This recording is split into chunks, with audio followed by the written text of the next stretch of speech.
Hi, I'm CNET's Ryan Christ on the testing floor here in sunny Louisville, Kentucky, and this is our refrigerator buying guide video.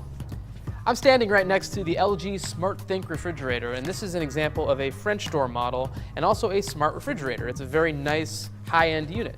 And that's pretty typical for French door refrigerators. They tend to be bigger, they tend to have a lot more features, they tend to be the nicest and most expensive refrigerators you can buy. For your budget though, you might be looking for something a little simpler. And don't worry, there are plenty of types available and plenty of variety to choose from. Now this fridge has a capacity of 31 cubic feet, and that's quite a lot.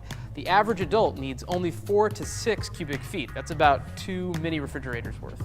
And if you have a big family, this might be great, but if you are just looking for a fridge for your apartment or want to share with a roommate or two, this is probably too big and you'd want something a little smaller and simpler. And so for that, you might want to start by looking at a top freezer unit. And these are the simple, basic, old-fashioned refrigerators that we all remember from childhood. Freezer on top, refrigerator on the bottom.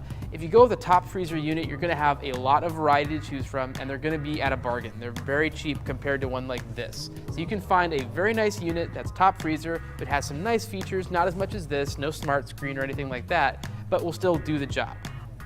For a budget fridge, you might also want to look at a bottom freezer unit, and that's exactly what it sounds like. It's a top freezer upside down. You've got the freezer on the bottom and the fridge on the top. So if you want close, easy access to your refrigerator ingredients and don't care too much about bending over to get into the freezer, then a bottom freezer might be for you. If you want something that's a little more feature rich than the standard top freezer or bottom freezer, but maybe not quite as expensive as a unit like this, then maybe check out a side-by-side unit. These tend to have more bells and whistles built into them.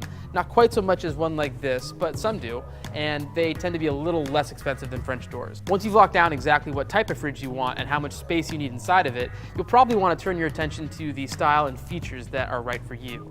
One style that's particularly trendy right now is to go with a cabinet depth model. And these are refrigerators that are built to lie perfectly flush with your cabinets, and that gives it sort of the look of a built-in custom fridge without actually having to build anything in. As far as features go, I recommend you take a look at what foods and ingredients you buy a lot or eat a lot and love to have, and think about the features in your fridge that can take good care of those things.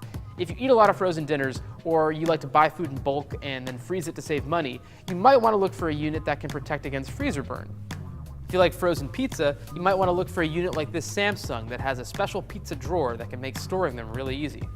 Are you a wine enthusiast? There are fridges that have built-in wine racks. Maybe you like to throw a lot of parties. In that case, look for units that have flexible shelving and storage options so you can fit party trays and giant cases of soda.